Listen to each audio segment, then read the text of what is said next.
স্থানীয় সময় বুধবার লন্ডনের হাইকোর্টে রুপার্ট মারডকের মালিকানাধীন সংবাদপত্রের বিরুদ্ধে গোপনীয়তা লঙ্ঘনের মামলার শুনানি শুরু হয়। এ সময় ডিউক অব সাসেক্সের কাছে প্রথমবারের মতো বেআইনি কার্যকলাপের কথা স্বীকার করেন অভিযুক্ত দ্য সান এবং নাও সংবাদপত্রের প্রকাশকরা। বলেন, ফোন হ্যাকিং, নজরদারি এবং ব্যক্তিগত তদন্তকারী নিযুক্ত করে নানা উপায়ে তথ্য সংগ্রহ করা হয়েছে। অনৈতিক এ কাজে অনেক উচ্চ পর্যায়ের কর্মকর্তারাও জড়িত ছিলেন। শুধুমাত্র প্রিন্স হ্যারি নন, তার মা প্রয়াত প্রিন্সেস ডায়ানার ব্যক্তিগত জীবনের অনেক তথ্য সংগ্রহে অনৈতিক পন্থা অবলম্বন করা হয়েছে। মামলা নিষ্পত্তির জন্য প্রিন্স হ্যারির কাছে ক্ষমা চাওয়ার পাশাপাশি আর্থিক ক্ষতিপূরণ দেওয়ারও কথা জানায় অভিযুক্তরা।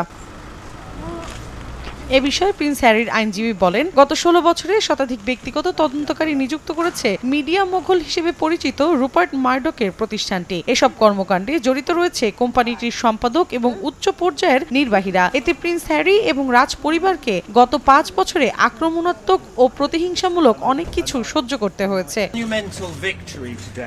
বারবার অস্বীকৃতি, আইনি লড়াই, বিপুল পরিমাণ অর্থ খরচ এবং সত্য লুকানোর প্রাণপণ চেষ্টার পর অবশেষে নিজেদের বেআইনি কর্মকাণ্ডের কথা স্বীকার করেছে এনজিএন। এটি আইনের প্রতি স্পষ্ট অবজ্ঞার প্রমাণ। এর আগে মঙ্গলবার দীর্ঘ প্রতীক্ষিত বিচার শুরু হয়ে পুনরায় স্থগিত হয়ে যায়। 1996 থেকে 2011 সাল পর্যন্ত অবৈধভাবে ডিউক অব সাসেক্সের ব্যক্তিগত তথ্য সংগ্রহের অভিযোগে দ্য সান এবং নাও সংবাদপত্রের প্রকাশকের বিরুদ্ধে লন্ডনের সুপ্রিম কোর্টে মামলা করেন হ্যারি। এরপর দীর্ঘ লড়াই চালিয়ে যান তিনি।